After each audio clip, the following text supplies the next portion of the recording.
folks. I haven't done a video like this in a long time, so just an update on cars that I've gotten rid of. I've been downsizing my collection.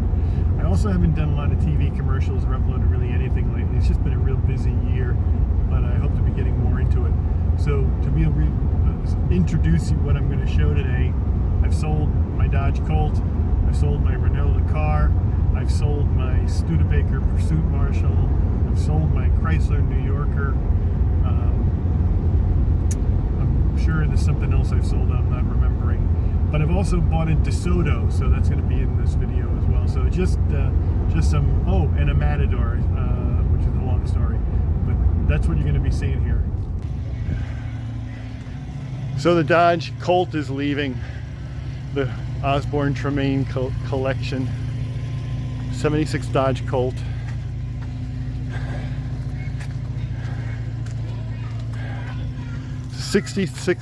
77,000 miles on her. Miles and Eli.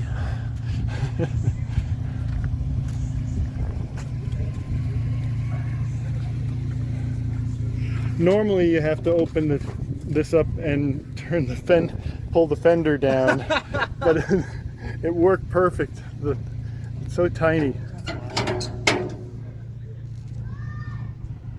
It's like a little golf cart. I left inside one tail light and 3 boxes of red vinyl side molding. Oh, that's awesome. Yeah, I forgot I had it.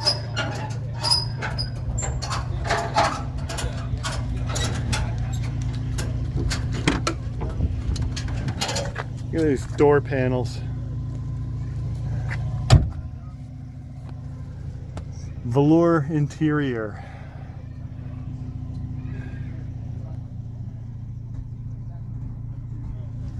I'm gonna miss her. Because I bought the DeSoto, something's gotta go. Sorry, Chrysler New Yorker, you're leaving.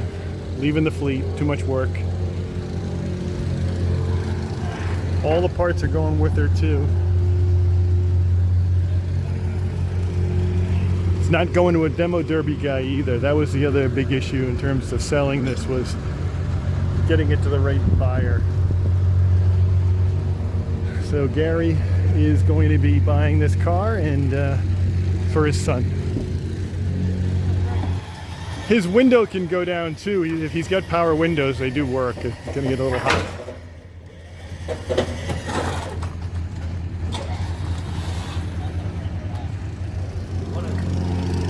What I love about this car is the interior. It's in beautiful condition.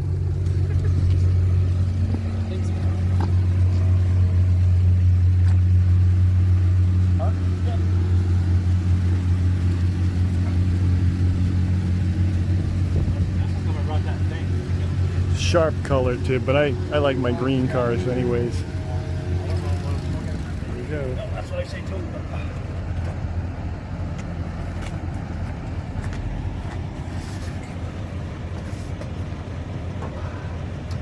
Yeah.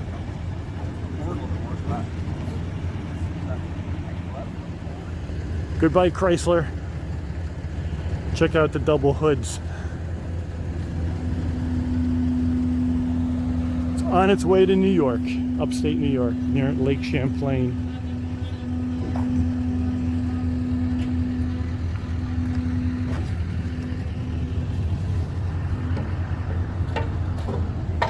Hold on.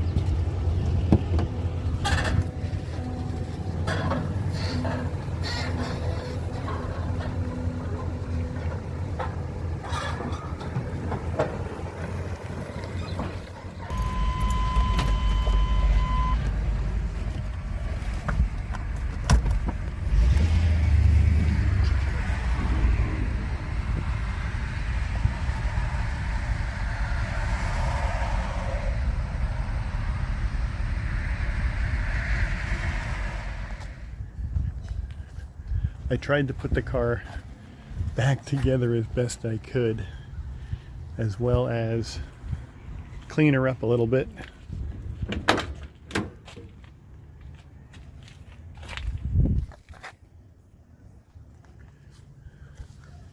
This car only had 32,000 miles on her, and sadly got into the wrong hands. I saved it once and then sold it to somebody who was also the wrong hands.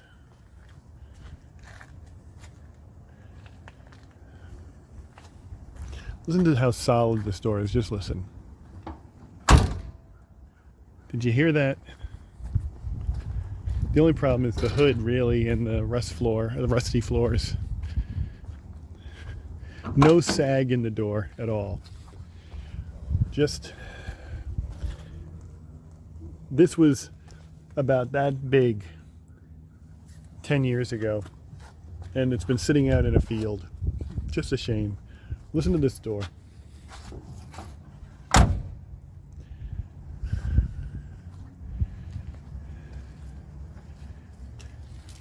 A rare 1978, the last year for the coupe.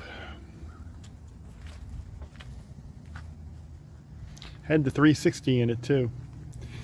One of the things that actually held up well all these years is I spent $49 on eBay back in 2017 for the hood ornament. That's the only part I bought for this car. It's got Chrysler wheel covers.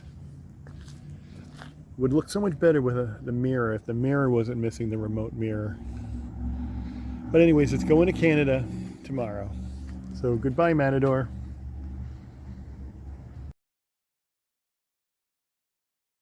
Okay, here comes my neighbor, Carrie. I think. Yeah, he's coming.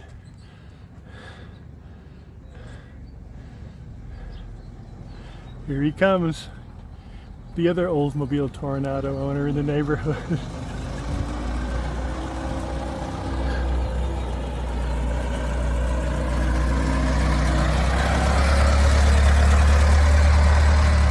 Hey, Carrot! Unbelievable.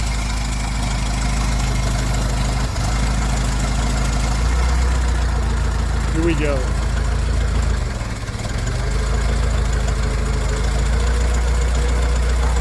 Goodbye. Good luck. This is my neighbor.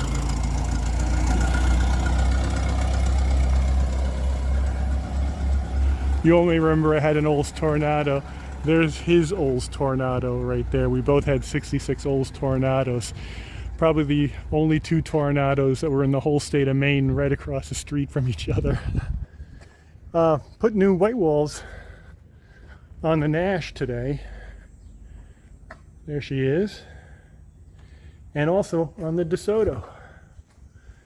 One step at a time. Boy, doesn't she look pretty?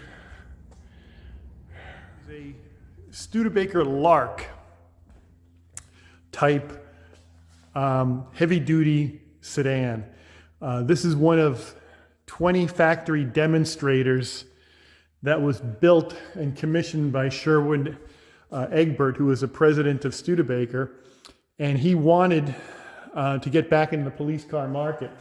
So he commissioned 20 cars that were to be distributed for free to Studebaker former customers. So this car was destined for Dade County, Florida, for the police department there. So the neat thing about this car is you can see it has a factory roll bar. It's got the bolstered seating for the police officers. It's got a zippered headliner. This has been a full restoration on this car. I got the last green dashboard that was available from Studebaker in their parts, Sasco, Studebaker Automotive Sales Corporation, parts to folks in South Bend, Indiana. Every piece of sheet metal other than the roof is new.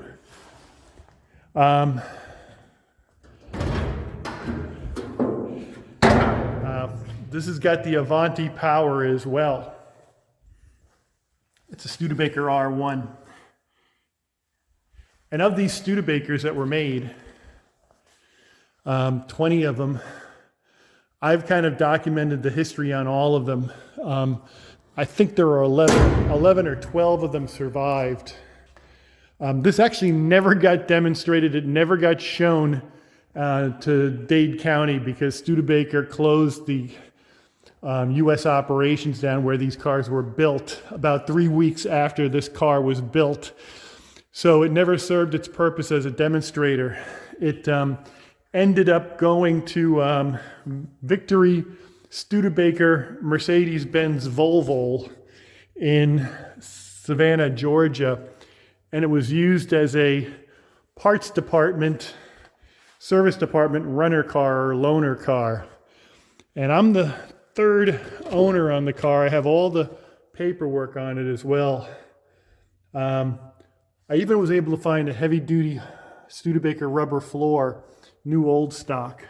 So this car, I got so much money into this car, I'll never get it back. But only the sheet metal that's not, this is the only part of the car that's original. All the doors, trunk, fender, everything was done with new old stock. And it's really, really straight. And she runs really nice as well.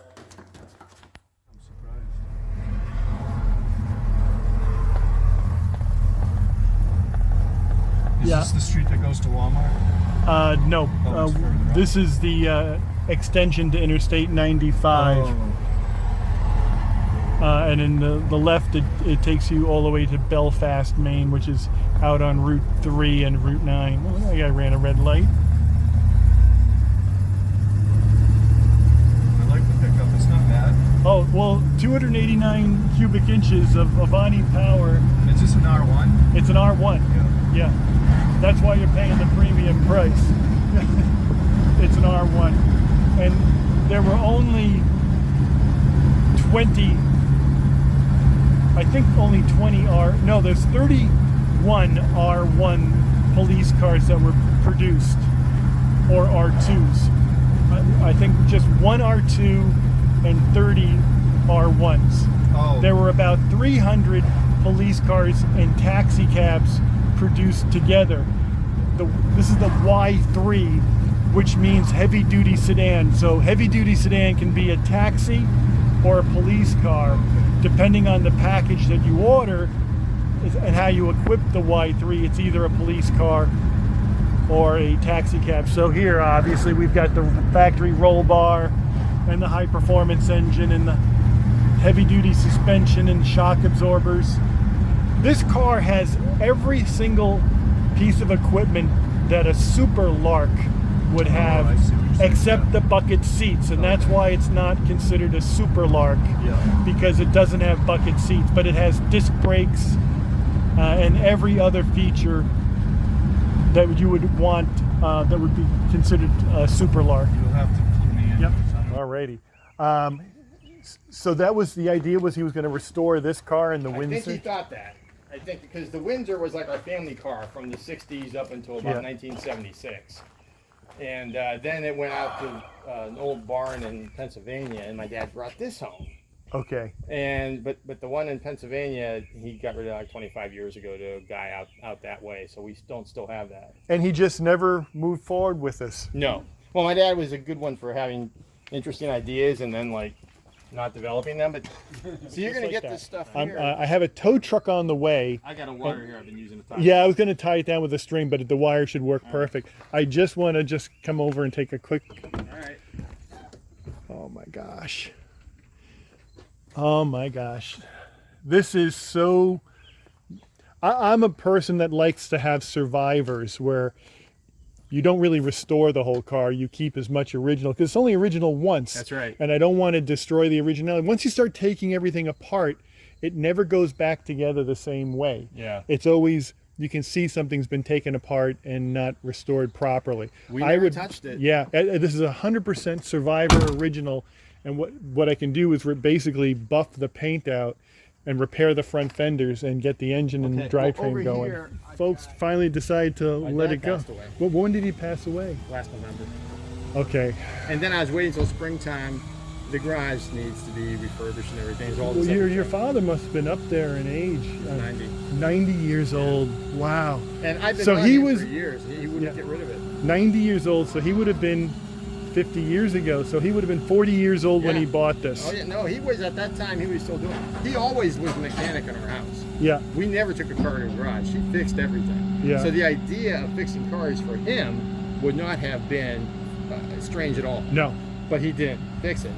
He was also an accumulator. Okay. I mean, look at the garage. Well, you know, there's a fine line between a psychological problem and being a hobbyist. Yeah, I'm not sure which side of the line All we're right, down. exactly. It's a very fine line. So when I look in your garage, I wouldn't judge him as a hoarder because everything is so well organized. Well, we've done this. Yeah. Since we got the car out of here. Oh, See, the car took up okay. this whole place. I couldn't do anything. Okay. I want to sell this stuff. If you want to buy stuff, Okay. I got like 25 car radios over in those boxes there. Well, I will buy the STP sign from you. What do you want for that? Like what do you think it's worth? 20 bucks? Sure. All right, 20 bucks.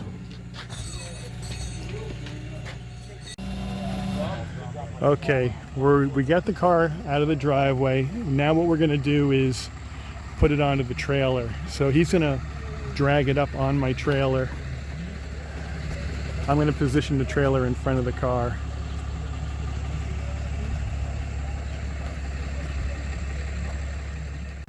All right, next we're gonna basically pull the car up onto the trailer with the tow truck. And I'm probably gonna have to steer. And hopefully, we got two wheels rolling now, so hopefully both of the other two wheels will free up in this process. It'll make it a whole lot easier for me when I get home.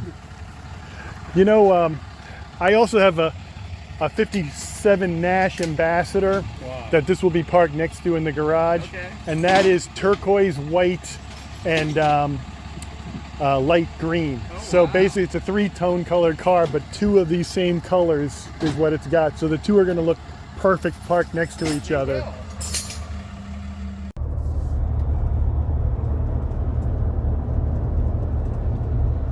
So I have the DeSoto behind me now, and it's a DeSoto Adventurer, so you know, which is a top-of-the-line model.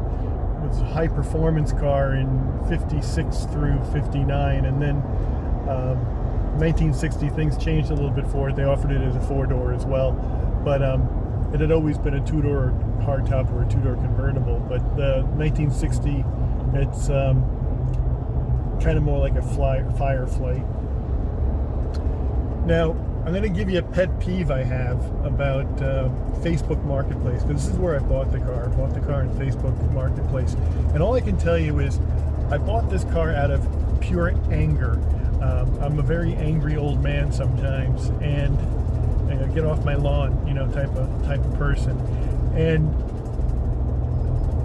this car was advertised honestly and fairly on Facebook, and the price was, I thought, a very good price. You didn't know the engine condition, so I wasn't certain. It could have gone for more, depending on how good the engine is, and I don't know what that engine's going to be, if it's stuck or not.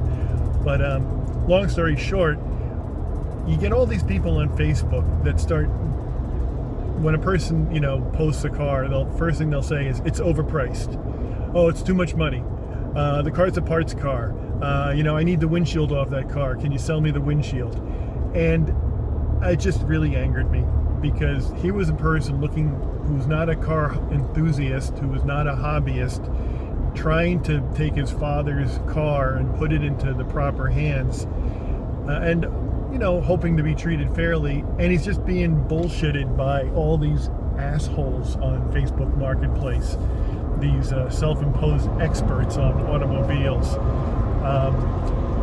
So after a couple of days of watching the comments and me leaving angry comments, I said, I can't let this car get away from me. I'm buying it. So I bought this car out of anger, and I'm very happy about that. I think we can see already this car is going to turn into something really special. I can't wait to get it home and start getting it cleaned. And I'm going to start sharing some photos of that. It's a very bumpy road here. It's Pennsylvania. Whenever we have a purchase, We being, nope, I'm gonna have to steer. Yeah, it's turning real close. As long as I turn the wheel to the right a little bit, it should kick out this way though. I'm gonna start pulling on it again, okay? All right.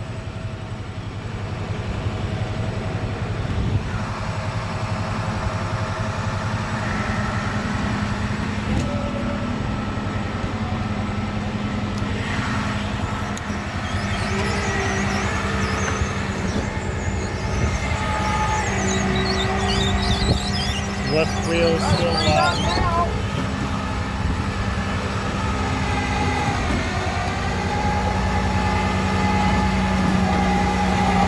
All right, it's turning.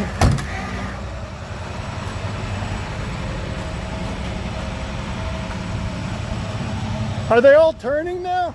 They were all rolling. I thought so. The one here wasn't, and then I heard it pop. Yep. And I knew it's like, oh, it's turning. And then I watched this one just towards the end it started turning. All right, all four wheels roll now. That's awesome. All right, now I got to move. We're on day 3 of owning the DeSoto, and she's cleaning up really nicely. I've got a long way to go to try to bring the paint back, but just thought we'd take a look at the interior. Back seat, plastics, door, side panels.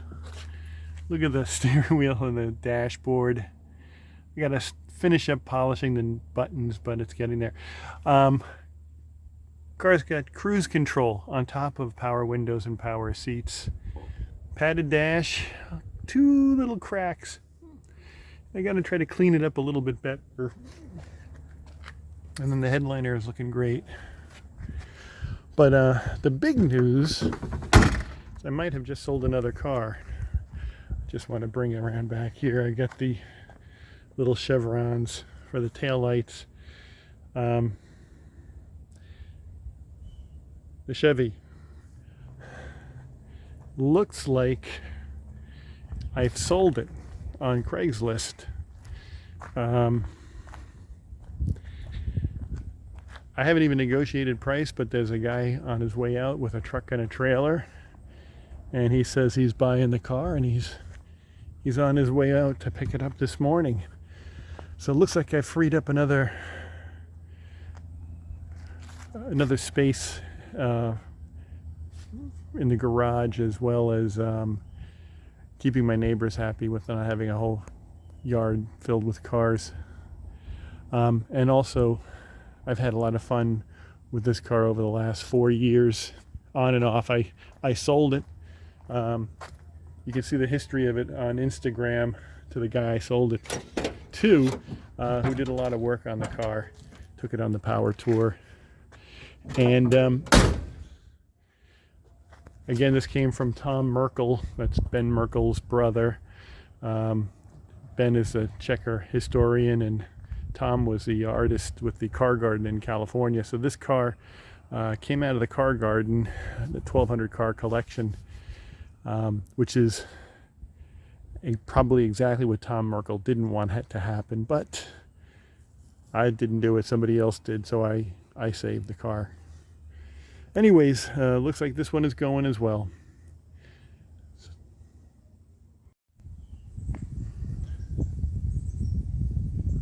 Day 11 on the DeSoto. The new tires have arrived. Still not done cleaning the car. Still have to get the roof and the side of the car, but a lot of progress has been made in the last 11 days, and I'm going to stop the video here. I want to get her into the shop and get the engine going, and that's the next step. So she's a beauty.